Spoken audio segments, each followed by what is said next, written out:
Good evening. Today, our fellow citizens, our way of life, our very freedom came under attack in a series of deliberate and deadly terrorist attacks. The victims were in airplanes or in their offices.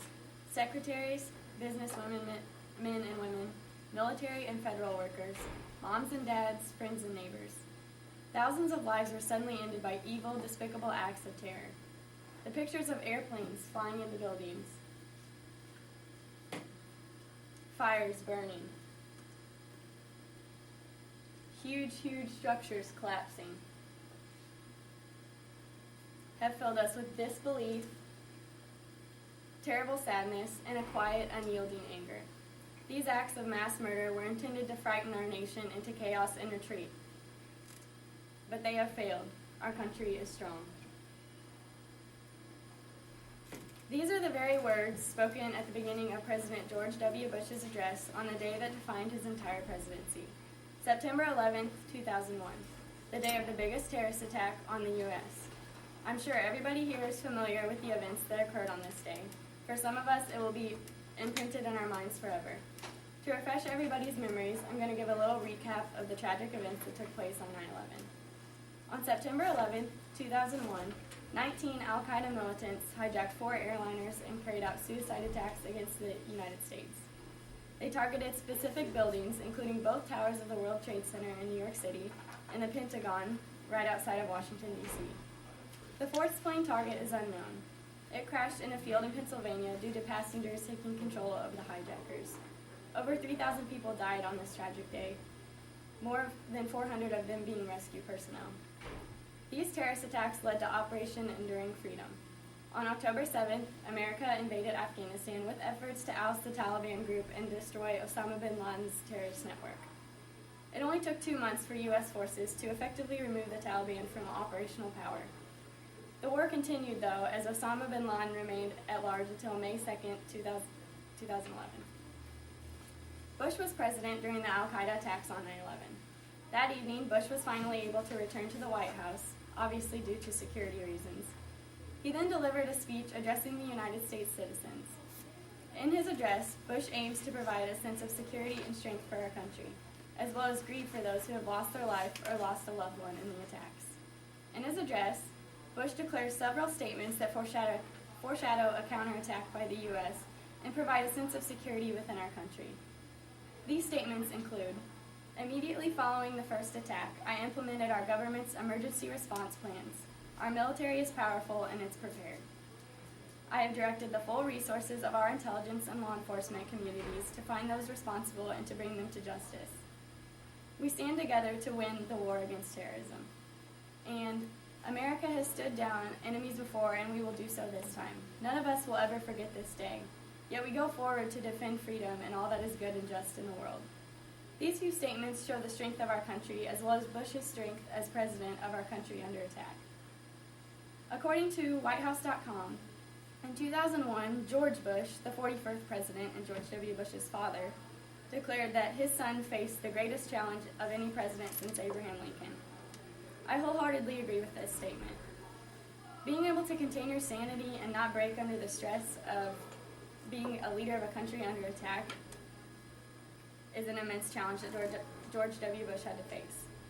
This reason solely is why the 9/11 attacks are what defined Bush's presidency.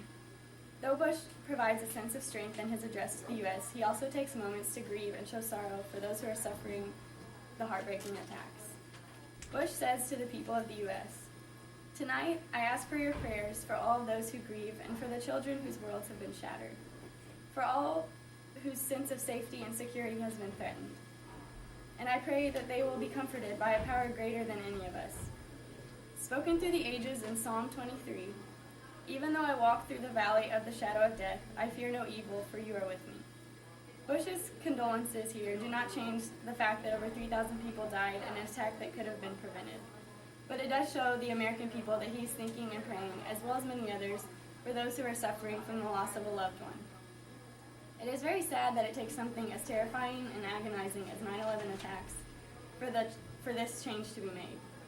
America knew about the threat of Osama bin Laden and his al-Qaeda militant groups. According to Richard A. Posner's 2004 article, The 9/11 Report, A Descent, Posner says, "It seems that by the time Bush took office, bin Laden fatigue had set in.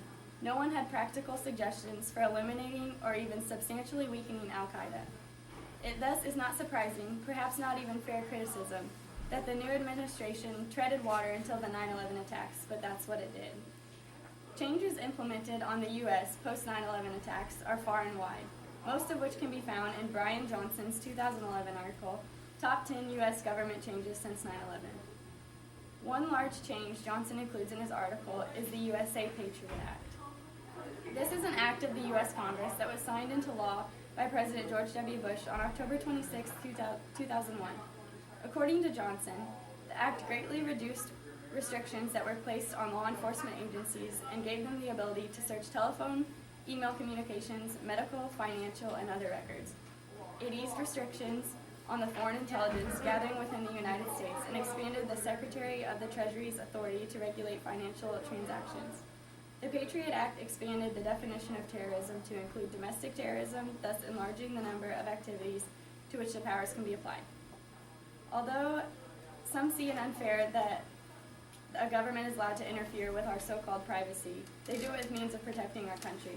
Nothing was done to completely protect the United States until we were faced with complete and utter tragedy. Bush wasn't recommended to change security in the U.S., he was forced to. So, as many feel the need to criticize and point fingers at public figures, Bush came into office and made the changes he was forced to make. In Eric Littblau's 2005 article, State Department says it warned about bin Laden in 1996. Littblau says, State Department analysis warned the Clinton administration in July 1996 that Osama bin Laden's move to Afghanistan would give him an even more dangerous haven as he sought to expand radical Islam well beyond the Middle East.